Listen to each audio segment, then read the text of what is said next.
The Constitution of India is the supreme law of the land, the longest written constitution of any country on the earth. It took the Constituent Assembly a little less than 3 years to draft this monumental document. The Assembly adopted the Constitution of Independent India on the 26th of November 1949, and it came into effect on the 26th of January 1950. The preamble, which commences with the magical words, "We, the people of India," captures the lofty spirit of our Constitution. India is a sovereign, socialist, secular, democratic republic, which assures the dignity of the individual and the unity and integrity of the nation. The nation recognizes justice, liberty, and equality as basic principles of a citizen's lives and seeks to promote fraternity among them. Our Constitution establishes India as a union of states with a parliamentary system of democracy. All adult citizens have the right to vote without any discrimination on any grounds, making universal adult franchise a hallmark of our democratic system. It envisages that the legislature will represent and enact the will of the people, while an independent judiciary will serve as the conscience keeper of the nation. The fundamental rights and directive principles of state policy, which are the conscience of our Constitution, are enshrined in Parts 3 and 4. Fundamental rights are essential for leading a dignified existence and are legally enforceable in courts of law. They not only protect individuals from arbitrary, prejudicial state actions, but some of these rights also protect them against actions of other individuals. The directive principles of state policy are not enforceable in courts of law, but are fundamental in the governance of the nation. It is the duty of the state to strive to apply these precepts in formulating laws to establish a just social order and to promote the welfare of the people. Part 4A of the Constitution, non-enforceable fundamental duties of citizens, which form the building blocks of the India that we, the citizens, have resolved to build. The Constitution of India is a living document, and multiple amendments have been made to it over the years to accommodate emerging needs and challenges.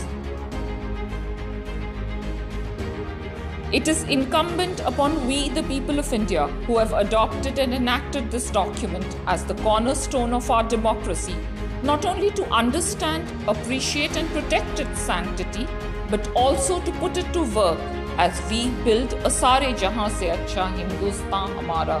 Jai Hind. The Constitution of India is the supreme law of the land. It is we, the people of India, who by giving ourselves this Constitution on the 26th of November 1949 and bringing it into effect on the 26th of January 1950, laid the cornerstone of the world's largest and most vibrant democracy. The original manuscripts of our Constitution in English and Hindi were handcrafted. The exquisite calligraphy of Sri Prem Bihari Narayan Raizada in the English version and the intricate and stunning illuminated artworks and borders created by Sri Nandalal Bose and his students from Shanti Niketan not only made the path-breaking document a visual delight for generations to come, but also ensured that the Constitution provided a glimpse into the rich culture, varied heritage, and illustrious past of India, that is Bharat. The Constitution commences with an illustration of our national emblem and the slogan Satyameva Jayate, or truth alone triumphs. The national emblem has been adopted from the Mauryan Emperor Ashoka's famous lion capital at Sarnath and is a symbol of pride for every Indian. Each of the 22 parts of the Constitution were illustrated, and these masterpieces encompass an unimaginable period of time, subjects, and artistic styles. A seal with an impressive zebu bull and a short inscription in the undeciphered script of our early ancestors from the pioneering Harappan or Indus Saraswati civilization adorns the opening page of Part 1, the Union and its territory. Part 2 of the Constitution, which deals with citizenship, is decorated with an evocative illustration of a Gurukul in a Rishi's ashram, that hallowed portal of learning whose origins can be traced back to the Vedas. Sri Ram, Devi Sita, and Sri Lakshman, the eternal heroes of India, who symbolize the victory of Dharma over Adharma, are depicted in a scene from the Ramayana in Part 3, Fundamental Rights. Sri Krishna, propounding the infinite ocean of wisdom, the Bhagavad Gita, to a Kim Kartavya Vimud Arjun before the commencement of the Battle of Mahabharata at Kurukshetra, is the subject of the artwork in Part 4, Directive Principles of State Policy. An exquisite illustration of the enlightened Gautam Buddha delivering his trailblazing first sermon, the Dharma Chakra Pravartan Sutra, embellishes Part 5 of the Constitution dedicated to the Union. Part 6 of the Constitution commences with a richly colored piece of art of the meditating Vardhaman Mahavir, a paragon of non-violence and the last Tirthankar of our times. Ashoka's mission and his efforts to ensure that the word and the message of the Buddha traveled far and wide are depicted in an intricate piece in Part 7 of the Constitution. Multifarious objects, including an early temple-like structure, a graceful and adorned flying yaksha, and richly illustrated flora, blend together in the image in Part 8, which is characteristic of the style of the Golden Gupta period. Artistic impressions of the magnificent and lively court of King Vikramaditya and an iconic coin issued by him adorn the first page of Part 9 of our Constitution. One of ancient India's most famous universities, the Nalanda Mahavihar, which was a global center of education and learning for over 800 years, is depicted in Part 10. A moving composition in Part 11 of the Constitution, which includes a graceful horse and other figures, is a tribute to the ingenuity of the great artists of Odisha. A representation of the brilliant and all-pervading Shiva Nataraj, engaged in his cosmic dance, and reminiscent of the grand Chol bronze sculptures, adorns Part 12 of our Constitution. The enigmatic and humongous Pallav bas-relief at Mamalapuram, which depicts either the descent of the Ganga or Arjun's penance, is portrayed in Part 13. Part 14, Services under the Union and the States, commences with a scene from the court of Emperor Akbar, in which imposing masterpieces of Mughal architecture serve as a backdrop. The valiant and great Maratha king Chhatrapati Shivaji Maharaj and the dauntless last Guru in the Sikh tradition, Guru Gobind Singh Ji, who established the Khalsa, occupy a place of pride in Part 15, which deals with elections. खूब लड़ी मर्दानी वो तो झांसी वाली रानी थी. The indomitable Rani Lakshmibai and the King of Mysore, Tipu Sultan, two leaders who were instrumental in India's early freedom struggle, feature in Part 16. two iconic illustrations of Mahatma Gandhi in Part 17 and Part 18 of our Constitution are a humble tribute to his role in India's struggle for independence. The gallant Netaji Subhash Chandra Bose and his fellow patriots adorn Part 19 of our Constitution as a nation's homage to the great revolutionaries who powered the Indian freedom movement. India, that is Bharat, boasts of unparalleled natural heritage, stunning and evocative artworks that depict the proud and majestic Himalayas, and the silent and vast deserts are showcased in parts 20 and 21 of our Constitution respectively. The boats depicted in part 22 of our Constitution not only remind us of the unending oceans that make Hindustan Sare Jahan Se Acha, but also symbolize the eternal quest of we the people to sail beyond the limitations of the ordinary.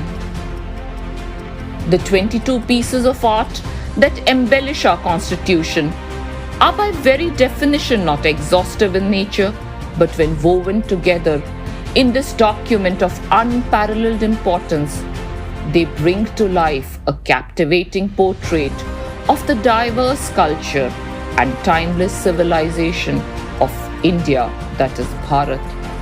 Jai. Making of Indian constitution. Welcome to study IQ.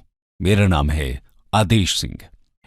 दोस्तों, study IQ की पूरी team की ओर से आप सभी दर्शकों को गणतंत्र दिवस की हार्दिक शुभकामनाएं। आज हमारे चर्चा का विषय है इंडियन कॉन्स्टिट्यूशन, यानी कि भारत का संविधान। सभी जानते हैं कि भारत दुनिया का सबसे बड़ा लोकतंत्र है, लेकिन इसके साथ ही इसके पास दुनिया का सबसे बड़ा लिखित संविधान भी है। भारत का संविधान सिर्फ एक लिखित दस्तावेज नहीं है, बल्कि एक भारतीय नागरिक की पहचान है। हर साल 26 जनवरी को हम सभी देशवासी अपनी इसी पहचान को गणतंत्र दिवस यानी कि रिपब्लिक डे के रूप में मनाते हैं। 1950 में इसी दिन भारत का संविधान पूरे देश पर लागू किया गया था, लेकिन दुनिया के सबसे बड़े संविधान की रचना करना कोई आसान काम नहीं था। ये उन लोगों की कड़ी मेहनत का फल था जिन्होंने इसकी कल्पना कर कुल 2 साल 11 महीने और 18 दिन का समय लेकर इसे एक लिखित रूप दिया था। भारत के संविधान के निर्माण के पीछे मौजूद कहानी को भारत के इतिहास में एक उल्लेखनीय स्थान प्राप्त है। दोस्तों, 74th रिपब्लिक डे के अवसर पर आज की इस चर्चा में हम आपके साथ भारतीय संविधान के निर्माण और इसमें शामिल लोगों, कार्यों और घटनाओं को साझा करेंगे। तो आइए देखते हैं इतिहास के पन्नों से भारतीय संविधान के बनने की कहानी। Moving towards constituent assembly. दोस्तों, संविधान सभा का गठन 1946 में हुआ था, लेकिन डेमोक्रेटिक इंस्टीट्यूशंस और अधिकारों के विकास की प्रक्रिया संविधान सभा के बनने से बहुत पहले ही शुरू हो चुकी थी। 1858 से ही विभिन्न अधिनियमों के माध्यम से ब्रिटिश इंडिया में संविधान के तत्वों को लागू करने का प्रयास ब्रिटिश शासकों द्वारा किया गया था। इनमें से पहला अधिनियम गवर्नमेंट ऑफ इंडिया एक्ट 1858 था। इसके बाद ब्रिटिश द्वारा Indian council acts 1861, 1892, 1909, government of India act 1919 प्रस्तुत किया गया। हालांकि इनमें भारतीयों की कोई भूमिका नहीं थी और उन्हें शामिल नहीं किया गया था। दरअसल कॉलोनियल काल के दौरान पेश किए गए ये सभी एक्ट्स केवल कॉलोनियल इंटरेस्ट की तरफ रुझान रखते थे और उनका भारत के अहम उद्देश्यों को पूरा करने का कोई इरादा नहीं दिख रहा था। भारतीयों द्वारा संविधान तैयार करने का पहला प्रयास मोतीलाल नेहरू के नेतृत्व में 1928 में किया गया था। इस ड्राफ्ट को हम नेहरू रिपोर्ट या स्वराज संविधान के रूप में जानते हैं।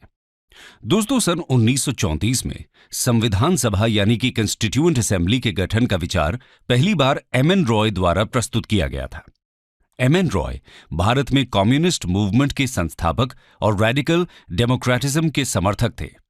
इसके बाद 1935 में औपचारिक तौर पर इंडियन नेशनल कांग्रेस यानी आईएनसी द्वारा भारत के संविधान की रचना के लिए एक कंस्टिट्यूएंट असेंबली के गठन करने की मांग रखी गई।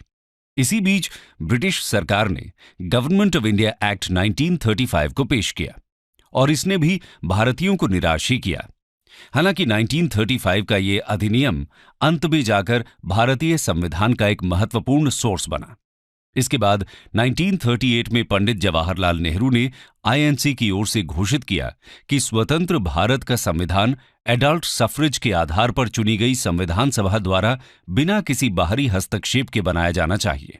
शुरुआत में कॉलोनियल अधिकारियों ने संविधान के निर्माण की मांग का विरोध किया, लेकिन द्वितीय विश्व युद्ध के प्रकोप और ब्रिटेन में नई सरकार के गठन के साथ परिस्थितियां बदली और अंततः ब्रिटिश सरकार द्वारा इस मांग को 1940 में स्वीकार किया गया। आइए देखते हैं कब और कैसे कंस्टिट्यूएंट असेंबली का गठन संभव हो पाया।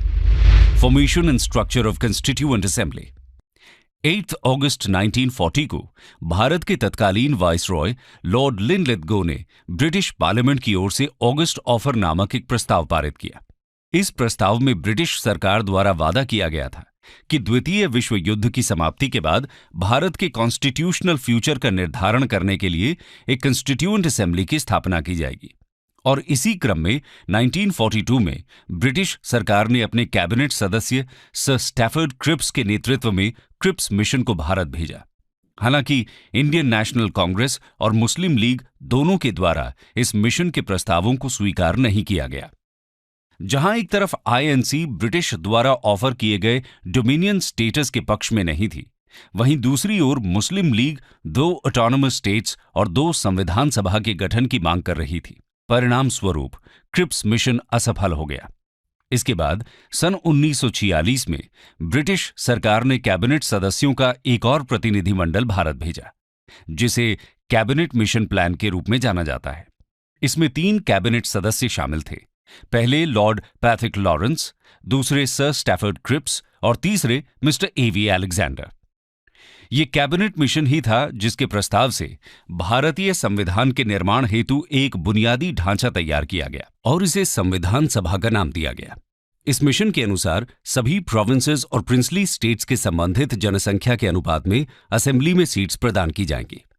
लगभग हर 10 लाख की आबादी पर एक सीट आवंटित की गई थी। संविधान सभा में कुल 389 सीट्स थीं और इनमें से 296 सीट्स ब्रिटिश इंडिया के लिए और शेष 93 सीट्स प्रिंसली स्टेट्स के लिए आवंटित हुईं। कंस्टिट्यूएंट असेंबली के लिए साल 1946 के जुलाई-अगस्त महीने के दौरान ब्रिटिश सरकार की 296 सीट्स के लिए चुनाव कराए गए। इन सीट्स में आईएनसी ने कुल 208 सीट्स पर जीत हासिल की, वहीं मुस्लिम लीग ने 73 सीट्स हासिल की और बाकी की बची 15 सीट्स इंडिपेंडेंट उम्मीदवारों को मिली। हालांकि संविधान सभा के सदस्य सीधे भारतीय लोगों द्वारा नहीं चुने गए थे, लेकिन रिस्ट्रिक्टेड एडल्ट फ्रेंचाइज के माध्यम से चुने जाने के बावजूद संविधान सभा में समाज के सभी वर्गों के प्रतिनिधि शामिल थे, जैसे कि Hindu, Muslim, Sikh, Parsi, Anglo Indians, Christians, एससीज एंड एसटीज, बैकवर्ड क्लासेस और इन सभी वर्गों से संबंधित कुल 15 महिलाएं भी शामिल थीं। और इस प्रकार कई मुश्किलों के बाद अंततः संविधान सभा का गठन हो ही गया। दोस्तों, हम सभी जानते हैं कि भारत का संविधान एक लंबी प्रक्रिया और विचार विमर्श का परिणाम है और इस विचार विमर्श की कहानी शुरू होती है कंस्टिट्यूएंट असेंबली की पहली बैठक से।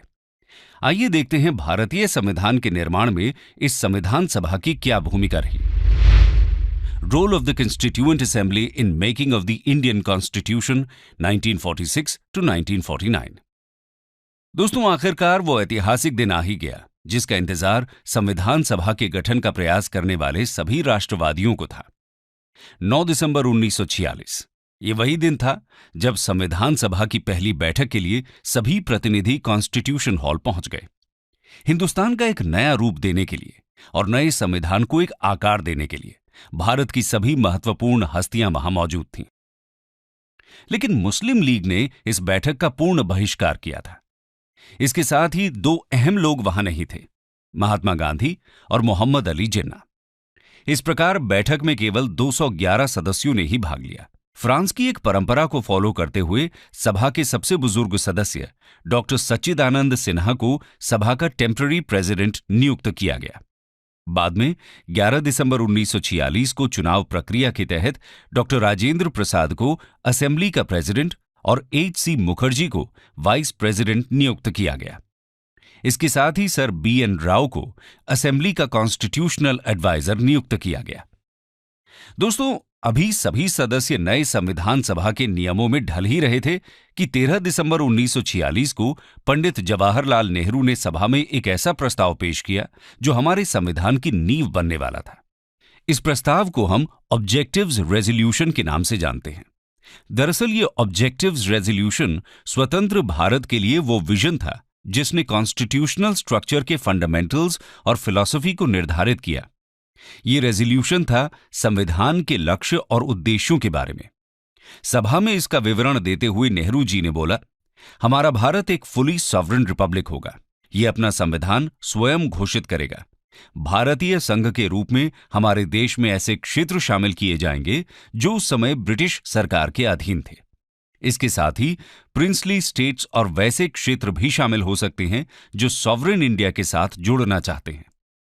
भारतीय नागरिकों को आर्थिक, राजनैतिक, सामाजिक अवसर और कानून के समक्ष समानता के साथ साथ विचार की अभिव्यक्ति, भ्रमण, संगठन बनाना, धार्मिक विश्वास इत्यादि सभी प्रकार की स्वतंत्रता प्रदान की जाएगी। इसके साथ ही भारत में बैकवर्ड कास्ट्स और ट्राइब्स, माइनॉरिटीज इत्यादि समूह के लोगों को समुचित सुरक्षा प्रदान की जाएगी। इसके अलावा नेहरू जी ने घोषणा की कि सॉवरेन भारत की सभी पावर और अथॉरिटी का अंतिम स्रोत केवल भारत की जनता होगी।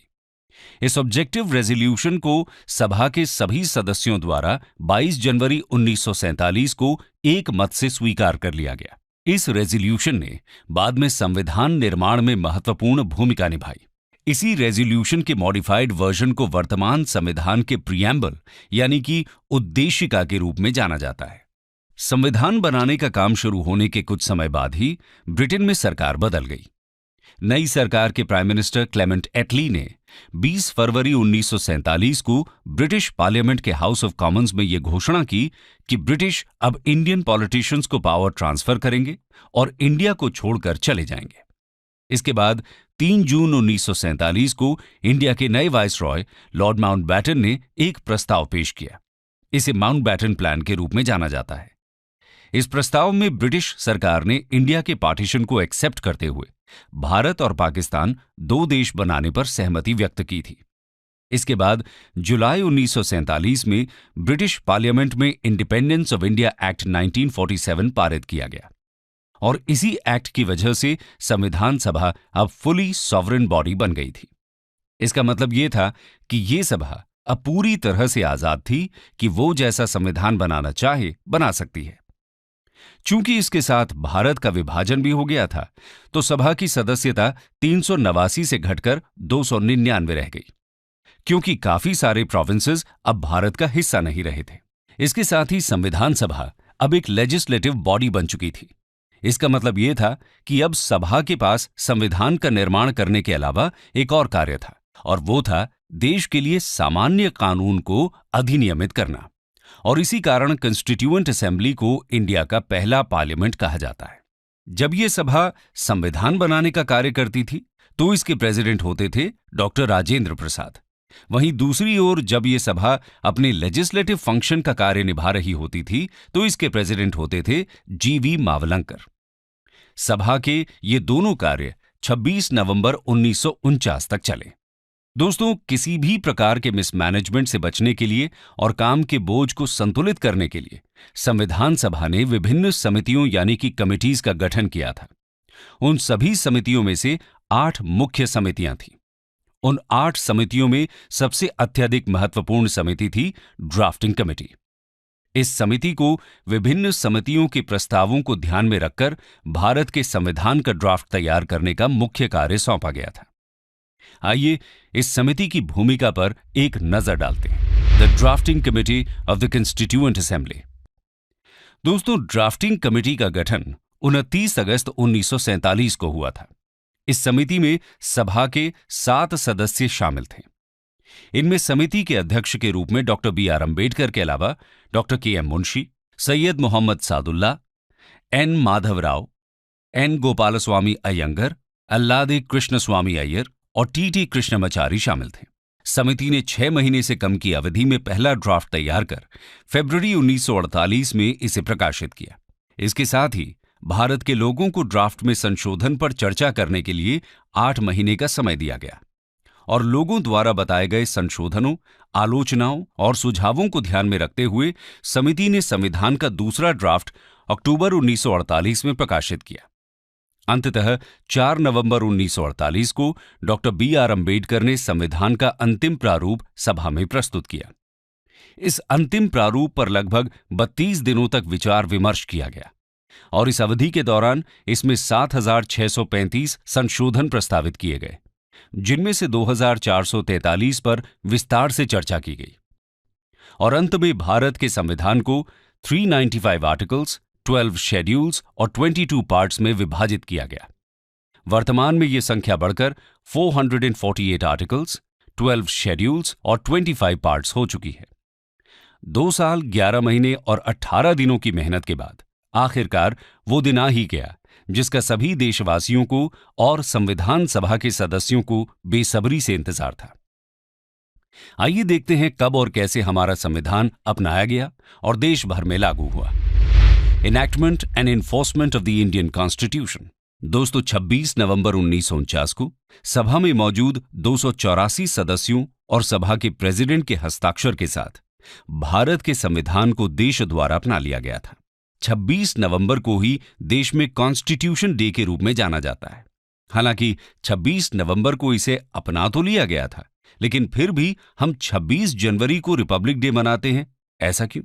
दरअसल दोस्तों, सिटीजनशिप, इलेक्शंस, प्रोविजनल गवर्नमेंट इत्यादि जैसे कुछ प्रावधानों को छोड़कर संविधान का शेष प्रमुख भाग पूरे देश में 26 जनवरी 1950 को लागू किया गया था और इसीलिए इस दिन को रिपब्लिक डे के रूप में मनाया जाता है। 26 जनवरी को विशेष तौर पर इसके ऐतिहासिक महत्व के कारण चुना गया था। साल 1930 में इसी दिन इंडियन नेशनल कांग्रेस के लाहौर अधिवेशन के बाद पूर्ण स्वराज दिवस मनाया गया था और इसी दिन के स्मरण में इस तारीख का चयन हुआ।